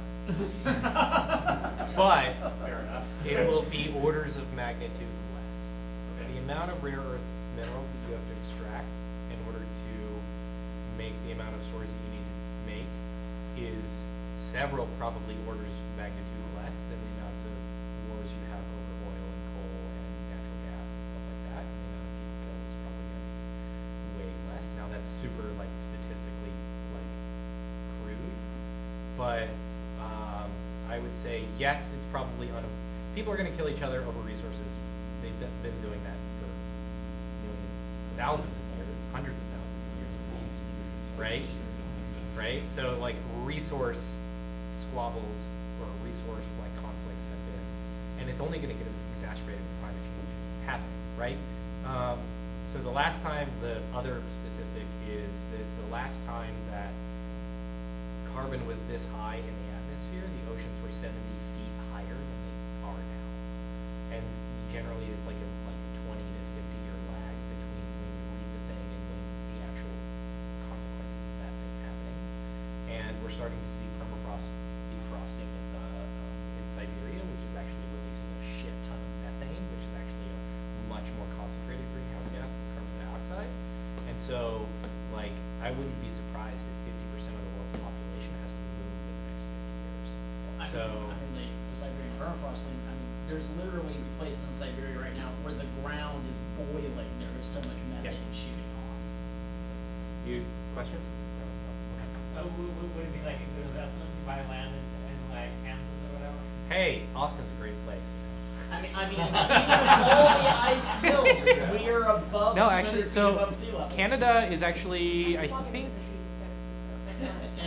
Well, I don't know. Some of the hills won't be submerged. Top of Mount Hill will be all right. I think in arable land. I mean, that's actually why there's expected to be a lot of wars, is because now arable land has to move north and borders don't move north. And so all of a sudden, whenever you had, your farmland and you can no longer till that farmland because of massive droughts, then all of a sudden you have to invade your countries to the north just to get access to the arable land. I mean, basically what I've read is the most climate change resistant part of the entire United States is the Upper Peninsula of Michigan, and almost nobody lives there. So buy land there. Probably a good idea. So there's not a whole lot of good news, other than the fact that I'm going to make tons of money on the transition. Because it's been in the news, and it seems like something you have opinions on. What's your opinion on the whole PG&E debacle? Oh, wow, okay.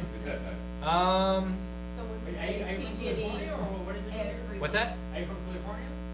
Our company is based in Oakland, yeah. So Did you live here or did you travel? I live here. So we're mostly a remote team. So we just have an office because that's where the business people like at meetings, I guess. It's software. It's not like we have a storefront or a factory line. Do you have electricity? What's that? Do you have electricity there? We do have electricity there. I bet Luckily, you didn't a few weeks ago. oh, we did. We were inside. So luckily, PG&E is very clever about their power cutoffs. Yeah. Quite clever usually. Oh, these urban dense Poor areas, people. or urban dense areas where all of the tech people are. It's so weird how it's San Francisco and where the tech. To be fair, there's not a whole lot that can catch fire in San Francisco. We learned that lesson a long time ago. Burn down all the When it flammable burned stuff down in 100 the early years 1900s. ago. So the problem is that we built a whole bunch of power lines and along the hillsides and everything like that, and they were for the most part trimmed to like I would say 95% of it was trimmed to an appropriate level probably. I mean, I don't know exactly how much, but a reasonable amount, but that last 5% would get you every time.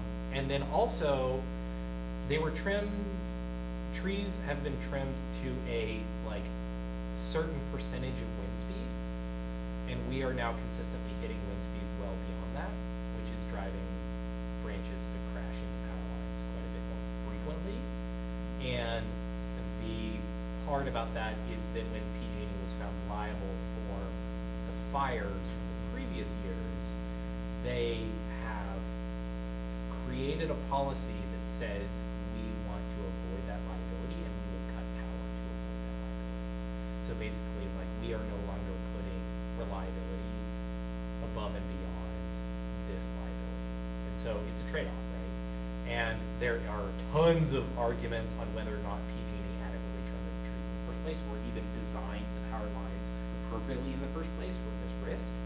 But there's a whole bunch of confounding factors about like the average wind speeds have changed in a lot of areas, to the fact that like there's a lot of evidence of PG&E not doing things in a timely manner, to not even knowing, not even keeping track, right? A lot of this stuff was maybe kept track of in a paper pamphlet or something like that, or just like paper logs of people driving around in trucks, right? And it was never really entered and never really looked at in the database. So there's a shit ton of stuff, and is it PG&E's fault? I guess the courts are going to find that out.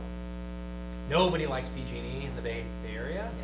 I was curious what you think the solution is, or we hear people going as far as saying nationalize PG&E, make the state of it. So what's the correct term for that? It's not national. It's not municipal. Municipal. Because I grew up in Los Angeles. It's like a city. I know it's like municipalized. I grew up in Los Angeles, and actually Los Angeles has the largest municipal power utility in the country, because there's no water and power. You have to just run it that way, or else everyone will be dead.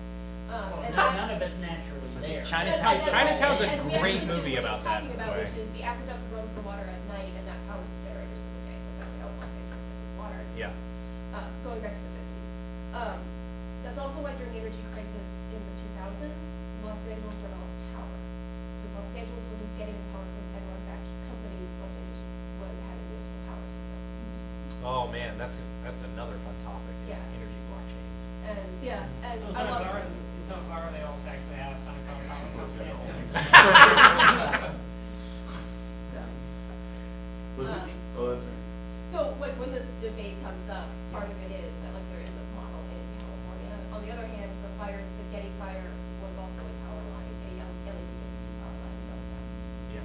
So it's not as if like I hate PG&E and I will hate them forever, but like no one's going to this particular. Why don't you put the power lines into the ground? And that's what like. Because it's an order of magnitude more expensive. It's servicing with water. Is the And the liability? ground It's just really shitty. Like, Oh, you that's gotta, a like good it's point. super Burying rocky, stuff. and you gotta like, yeah. Californians don't like to bury things in the ground either because it moves. Oh yes, and also the last time was the gas pipeline that blew up for PG&E underground. Yeah, that's what like we don't put Well, things you in the don't put it ground. in underground Yeah. line. Earthquakes will tend to play really next fuck to up each other. underground stuff. Well, it's interesting, I've been finding it interesting how this whole thing with maintaining the trim distance, the 2003 Northeast power outage was triggered by the summer day was having low, the lines was having more than average, but in Ohio, there were 2 lines that hit trees and tripped, and that started the whole cascade. I think the largest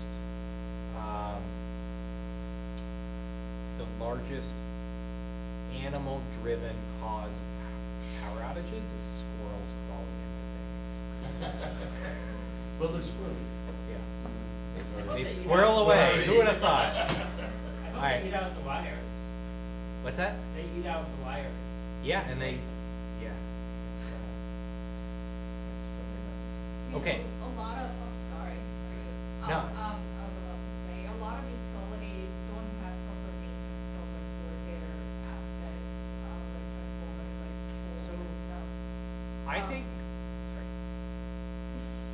And I think, I mean, that's one of the reasons why, you know, there's like here and there, like stuff coming, like happening, because I mean, like the most they do is they, you know, somebody's just like driving around the truck and, you know, usually, inspect the asset and then just move to the next one, Yeah. One of the things that I like to remind people of is like utilities are kind of the oldest technology companies in that they sprung up in pockets, right? You had one city that would create a utility company and then another city that would create a utility company, and there was no long distance transmission lines between those things. You just had power generation at the city delivered locally, and that was it. And then you had these enterprising companies that would buy up multiple utilities, or one utility would buy another utility, and then they would have to merge all of those assets and hook them up together, hook up their internal like data systems together, hook up all of their billing systems together, sort of figure it out. Like, I'm still dealing with utilities, like we cover some utilities that have 4 or 5 different billing formats because those are the 4 or 5 utility companies that they bought, right? And they haven't changed it. And so it's the amount of like hodgepodge stuff that has just been jammed together at the utility level is astonishing.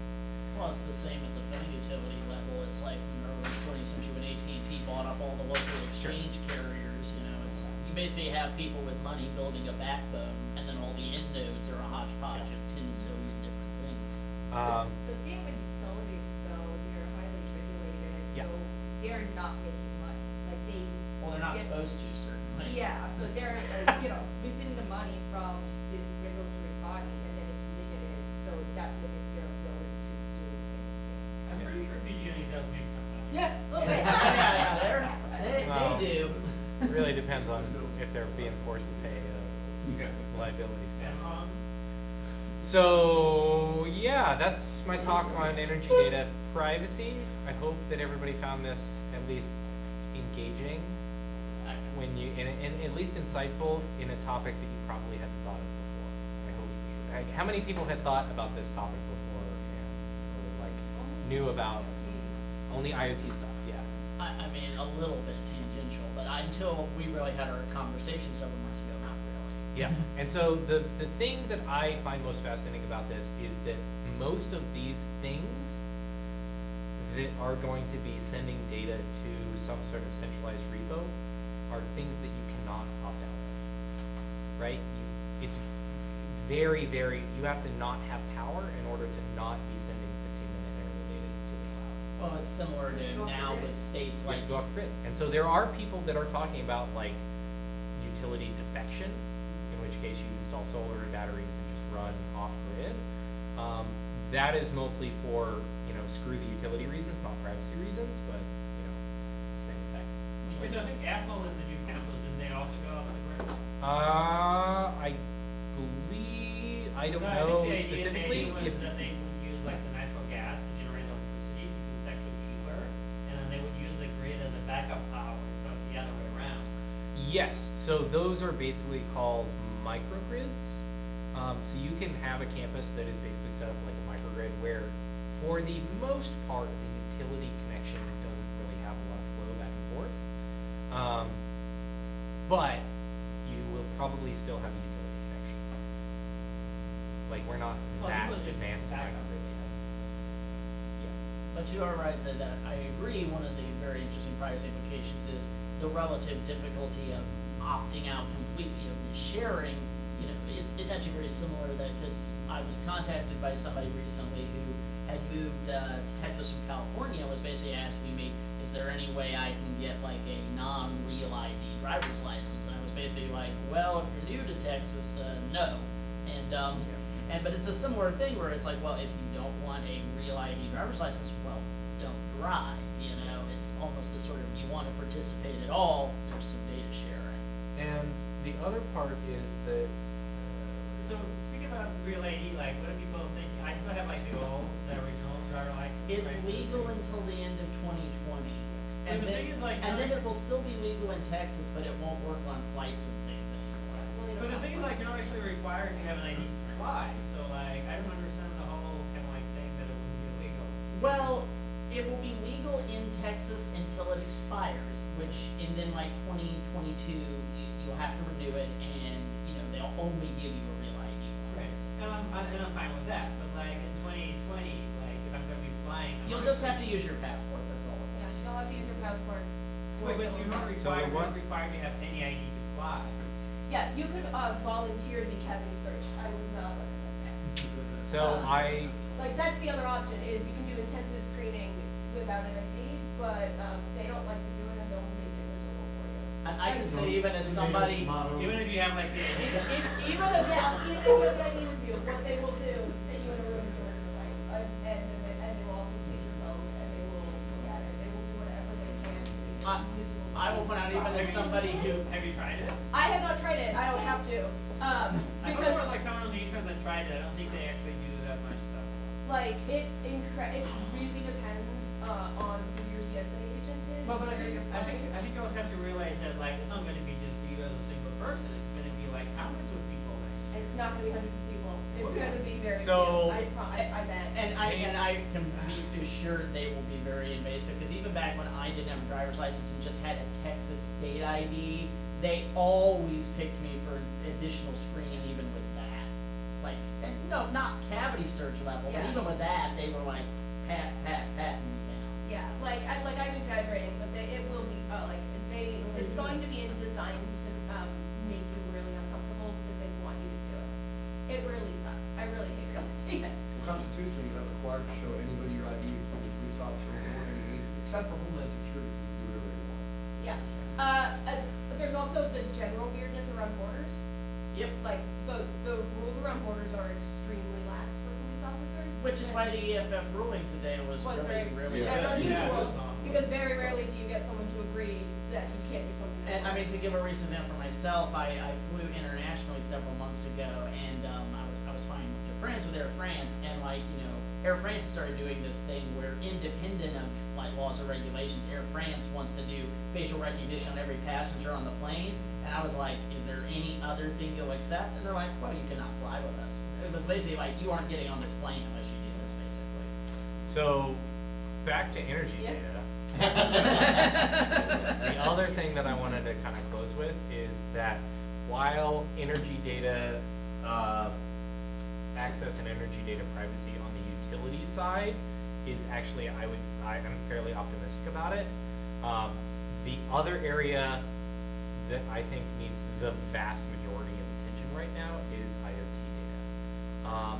And a lot of this stuff is starting out with the argument, well, oh, you don't have to buy it, but in order to meet the load flexibility needs, we're gonna have to deploy it. So a lot of that stuff is basically gonna be mandated by top-down guidelines on meeting climate change goals. And so IoT data collection is gonna be in an area where it's gonna be mandated, but there's not gonna be any sort of privacy protection. Well, and if you, So that's what I'm not optimistic about, and I would love for somebody well, to yeah, tackle and that. if you've looked at like trying to buy modern appliances recently, it's getting increasingly Yeah. harder and harder to buy So- ones that aren't wired up to the It's Internet like of Things devices. it's like the internet. Calling the internet something that is like that's optional. Having smart load devices in your home is basically going to be no longer optional in like 20 years or less.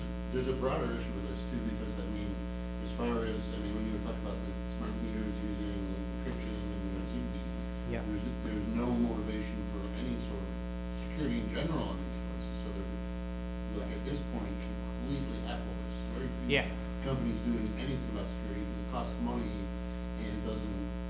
So Well, basically, unless there's a law around. mandating they have to do it. Right, yeah, they're gonna have to regulate that, yeah, because I it's give a not. talk on a set of guidelines that I would recommend for DER internet connected devices, and it was modeled after the DMCA of all things. And I think I talked to you about this, but basically it's. I know, right?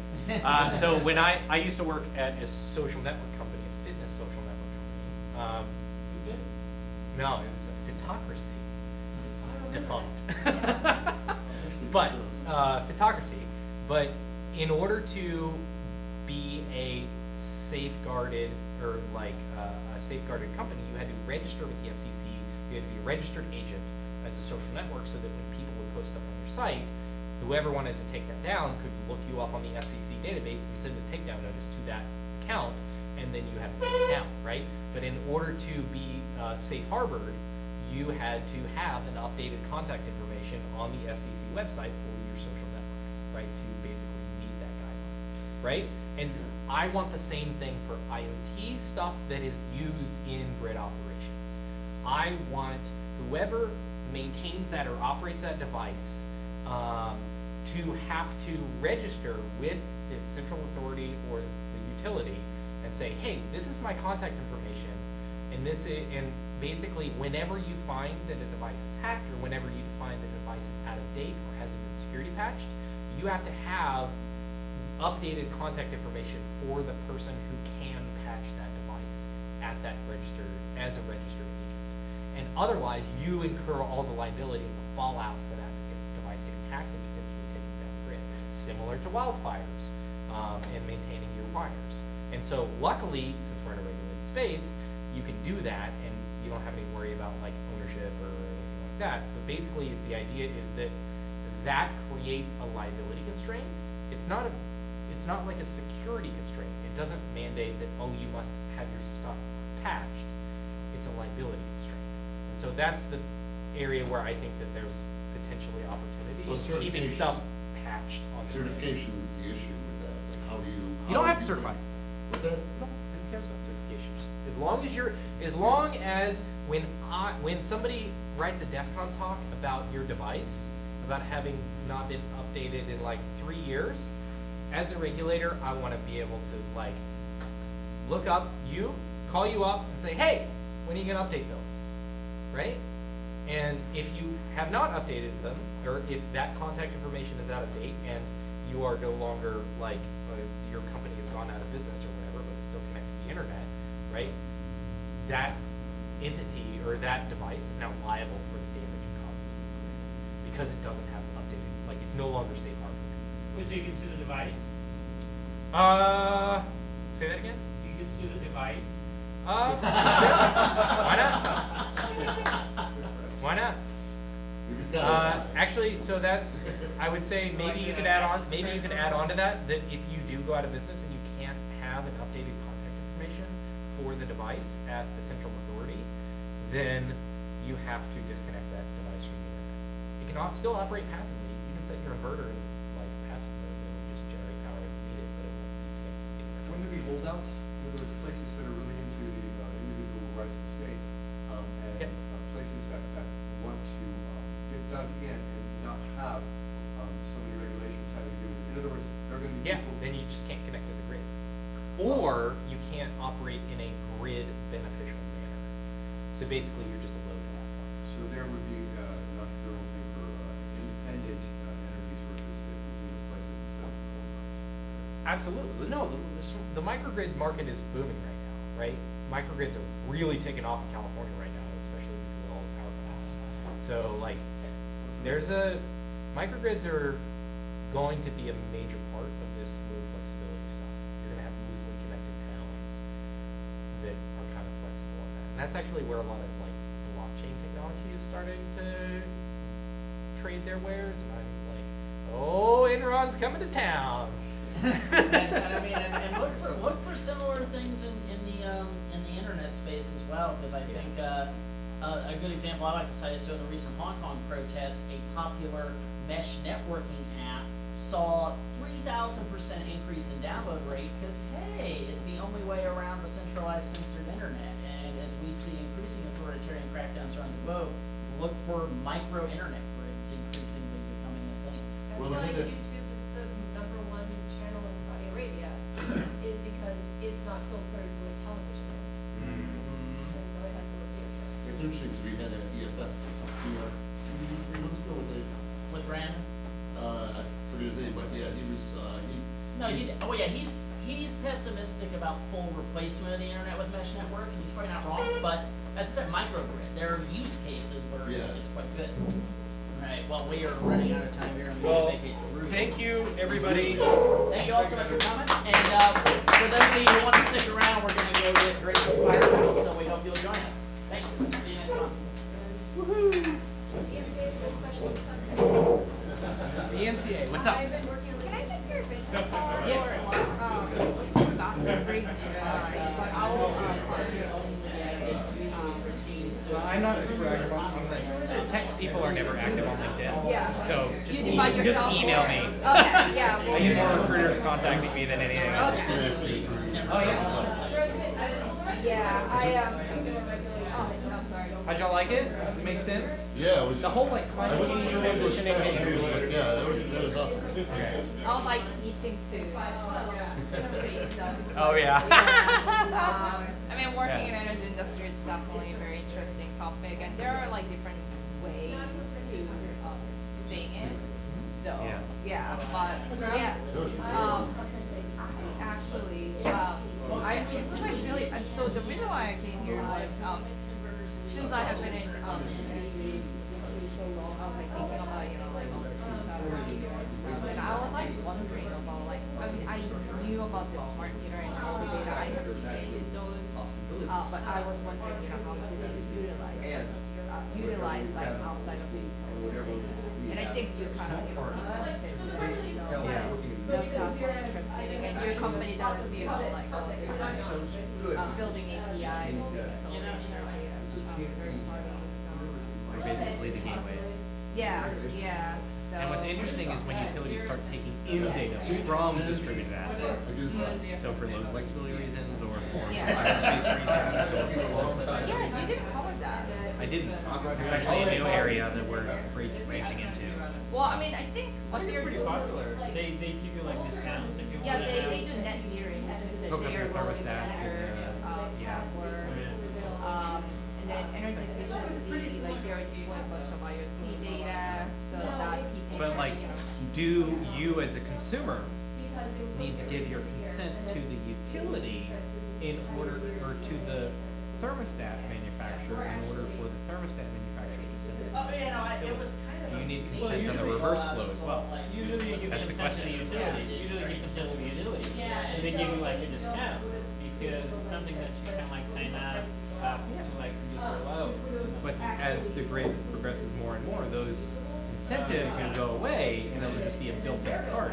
And so now all of a sudden, we now no longer have that consent. Well, but you're still the one who It's owns no the longer thermostat. opt-in. The worst case You're still the one who scenario, owns they the succeeded thermostat. in totally gutting it. But you didn't don't own the happen. data on it. But a truly good law also didn't happen. There hasn't been any precedent set yet. It's not a legal Well, fight you yet. get a down thermostat. just a work Then you can't. That will become mandated, just like smart meter, Amazon smart meters mandated away. there's so much more. I mean, I've been studying. It's just gonna be a requirement for fighting climate change. And we're Like, see, keep in mind It's that. illegal, you can just. Yeah, no, that's the thing, is environmental policy in the next 20 years is basically gonna trump all